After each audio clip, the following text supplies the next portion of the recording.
মজার একটা খাবার নিয়ে চলে আসলাম। একবার খেলে 12 ঘন্টায় আর আপনাদের ক্ষুধাই লাগবে না, একদম পেটে যেয়ে শুধু ফুলতেই থাকবে ফুলতেই থাকবে। কি সেই আজব খাবারটা সবাই একটু দেখে নেন। প্রথমে কিন্তু এই যে নিয়ে নিলাম, আর কে কে চিনতে পারছেন তাও কিন্তু কমেন্ট করে যাবেন সবাই। এই যে প্রথমে কিন্তু গুঁড়াটা নিয়ে নিলাম, আর আমি বলে দিচ্ছি একটু পরেই। তারপর কিন্তু স্বাদ মতো চিনি দেবেন, আর যে যেরকম মিষ্টি খাবেন ঠিক ততটা পরিমাণেই চিনি দেবেন। চিনিটা দিয়ে ভালোভাবে কিন্তু মিশিয়ে নিতে হবে। তারপর দেবেন স্বাদ বাড়ানোর জন্য নারকেল, আর এটা দিলে এত মজার হয়, অনেক মজা। তাই আমি কিন্তু এই যে কোরানো নারকেল দিয়ে দিলাম। তারপরে স্বাদ মতো লবণ দিয়ে দেবো। আর এটা শুকনাও কিন্তু খেতে অনেক মজার হয়।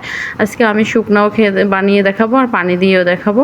তারপর লবণ দিয়েও সুন্দর করে কিন্তু মিশিয়ে নিয়েছি। মিশিয়ে নিয়ে 1 চামচ খেয়েও দেখলাম, অনেক মজার ছিল। তারপর কিন্তু পরিমাণ মতো পানি দিলাম, একদম ভইরা পানি দিতে হবে, বাটি ভইরা পানি দিলেই পরে ম্যাজিকটা দেখে নেবেন।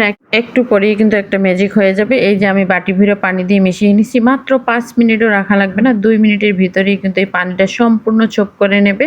তারপর কিন্তু খেলে পেটে গেলেও কিন্তু আপনার 4 ঘন্টা কি 12 ঘন্টার ভিতরে আপনার কোনো ক্ষুধা লাগবে না, শুধু পেটে ফুলতেই থাকবে ফুলতেই থাকবে। কি বিশ্বাস হচ্ছে না? আপনারাও কিন্তু একবার ট্রাই করে দেখতে পারবেন। এটা কিন্তু চালের ছাতু বলি আমরা, মানে চাল ভেজে গুঁড়া করে নিয়ে তারপরে কিন্তু এইভাবে মাখিয়ে খেলে আপনার একবার খেলে কমপক্ষে 12 ঘন্টা আর ক্ষুধাই লাগবে না। আর এই যে দেখুন কমে গেছে। তারপর কিন্তু আমি খেয়ে নিয়েছি, আর অনেক মজার ছিল। কেমন লাগলো ভিডিওটা? ভালো লাগলে অবশ্যই আমার চ্যানেলটা সাবস্ক্রাইব করে পাশে থাকবেন, আর সুন্দর সুন্দর ভিডিও পেতে অবশ্যই একটা লাইক কমেন্ট করবেন।